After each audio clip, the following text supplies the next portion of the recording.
Welcome to the Greenfield Report with Henry R. Greenfield, your gateway to understanding today's geopolitical landscape.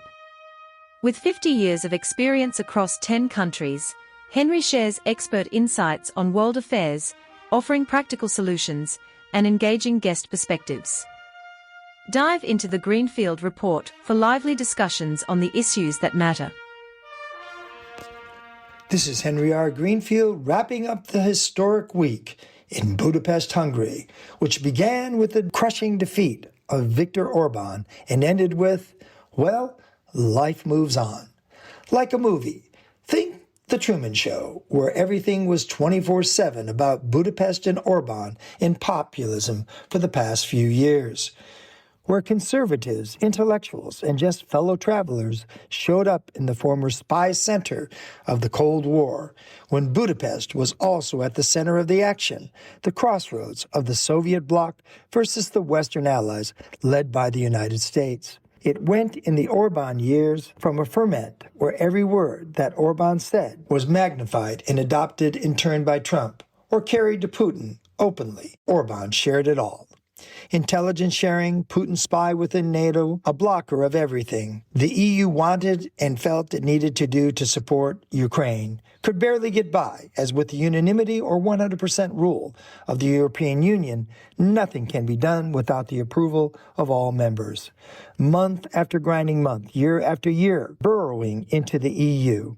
The time when Orban was the nominal president of the EU, a rotating ceremonial office where he took it literally and introduced all sorts of reforms, or what he called reforms, in ways for the EU to be compromised and weakened.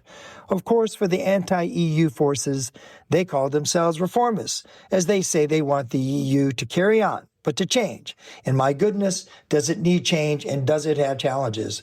They barged in and took over, but then when Orban's presidency ended, with it ended the discussions on reform.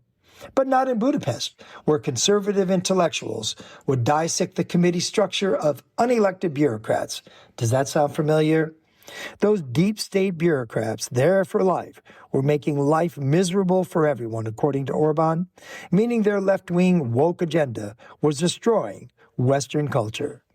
Such is the beauty of political and polemical discussions when you have never been in power and suddenly have an opportunity to say and do almost whatever you want.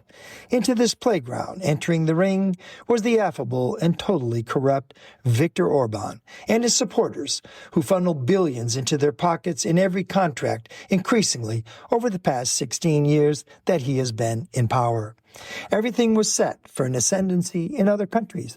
Marine Le Pen in France, if she can get her corruption conviction vacated, would be running for president. If not, no worries, she has a new protege in the wings as France was set to fall to the far right for the first time in almost a century.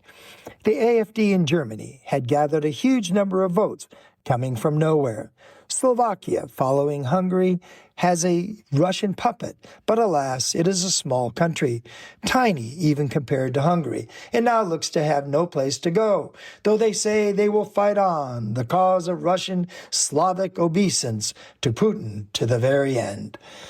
Poland wavered with a push over the line by Trump and his supporters with a right-wing president, another one plucked from obscurity, but the center has held, denying him very much power.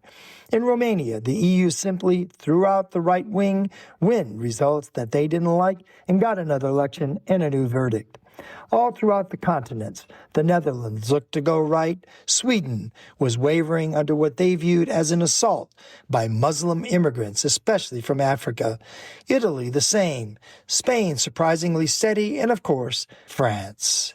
Poor la belle France, seemingly completely lost, with a massive debt, a population so entitled that work is viewed not as an afterthought, but as a burden to be avoided in desire for ever more from a work and ever more money from a diminishing working demographic. And then, as they say, just like that, Viktor Orban, who we at the Greenfield Report called the mouse that roared, was crushed and vanquished overnight. For a moment, it was disbelief. But the intellectuals and the party people in particular all had their money and bags packed, ready to leave town if something bad happened, and when it did, they were ready to go. Like as the curtain fell on the Truman Show, where everyone who had been watching in rapt horror, in a flash, it was over. Yes, dear listener, they did the unthinkable, as in that Truman Show, they have changed the channel. What is not being said but must is, Budapest, as a center of conservative thought, has also disappeared overnight. The sets, the institutes, have been or are being dismantled as we speak. The last bits of money squirreled away to pay the staff as programs and speakers are canceled, as the incoming Prime Minister, Peter Magyar, made one of his first official duties to cancel all of the Orban Institute's programs and contributions and sponsorships, specifically saying CPAC, the U.S. Conservative Political Action Committee, is over and no longer welcome in Hungary. The lights on this chapter in conservative intellectual and political and strategic interests and just fun and hoopla, such as CPAC, have been turned off. The party may or may not move to another venue, another country in Europe, but nothing was as perfect as Budapest, and even more, no one was as special as Viktor Orban. I remember meeting him and his daughter at a concert. He spoke excellent English. We shared jokes. His daughter laughed at the right moments. It was all captured on video for the security guys who allowed me to go up to the Prime Minister and chat with him for as long as we liked. That was Viktor, like Trump, an affable, friendly autocrat, moving around and attempting, or at least to a one-party state. Well, he lost. With it, Budapest has already gone back to who it is, was and will be, a lovely 19th century architectural gem in the heart of Europe. The new Prime Minister will revert the country to its pre-Orban status of just another small EU country with not much interest to the big countries. The big guys, especially the French and the Germans, who are already asserting themselves and breaking from the United States, will go back to their own traditional roles as the powers on the continent. France, in particular, with its independence from NATO, has its own security and spies and military and mechanisms to act on its own, including an independent, though smaller, nuclear capability.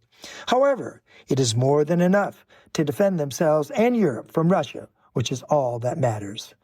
German production of munitions and our ordnance is already being calculated in the millions of shells, and Ukraine, of course, has the drone technology. My goodness, do they have it. Ukraine will live on. Hungary will no longer share intelligence with Russia. Putin is already pretending he hardly knew Orban, such as is the Truman Show atmosphere, where everyone recedes to the shadows, like a bad spy movie where you wonder, are they really gone? Orban is gone, most likely never to come back, but he has already had a second act as a prime minister. Could there be a third act a la Trump's re-election, or has Viktor moved on to a nice dacha somewhere in Russia next to Putin's? It is getting crowded with former leaders from Syria and other places, so Viktor better get his real estate guy over there as quickly as possible. In the end, this is the end of a chapter in European history, especially conservative populism.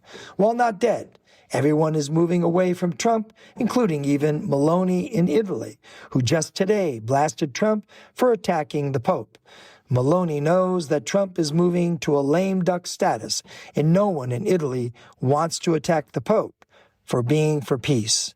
Even wily old Nigel Farage, now this is really pushing it, he is saying that he has only a passing acquaintance with Donald Trump.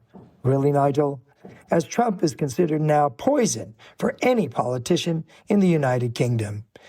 All in all, those photos of the conservative populists standing side by side in solidarity are already fading, soon to be sepia, and finally into the dustbin of history again, as Saddam Hussein used to say, which of course is where he also ended up. It is spring in Budapest, and with it democracy has triumphed, and to borrow from the defenders of the assault on the U.S. Capitol by Trump supporters who shouted, "We are losing the line." Well, this time the line, the center line has held.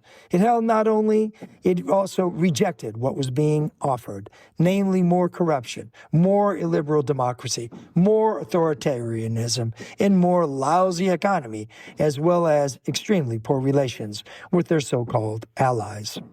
As I like to remind the Hungarians, fear not about immigration. That will not be happening in large numbers. Those days are over in the European Union, and they should look forward to that 11 billion euros or more that the EU has been holding so that you can invest it in your healthcare, your education, and yes, as Gretchen Whitmer of Michigan might put it, fill the potholes, as there are a hell of a lot of those that need fixing in Budapest. As in the end, the mouse that roared was crushed by the true owners of Hungary, the people of Hungary.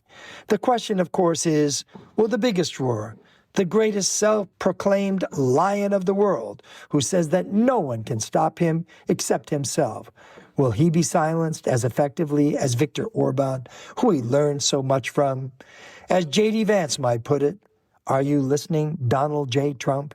Will you be next? Will the rightful owners of the United States take back their country from you and your corrupt minions and say, enough is enough, and crush you as easily as Viktor Orban was, and again toss you into the ash heap of history? This is Henry R. Greenfield signing off from Budapest, Hungary, on a brilliant spring day where things are looking up for the people of Hungary. And perhaps if we follow these courageous people who threw off their autocrat as a blueprint for the rest of the world. Thank you for joining us on the Greenfield Report with Henry R. Greenfield. We hope today's insights into the ever-shifting geopolitical landscape have sparked your curiosity and broadened your perspective. Stay connected with us for more in-depth discussions and expert solutions. Until next time, keep exploring the world beyond the headlines.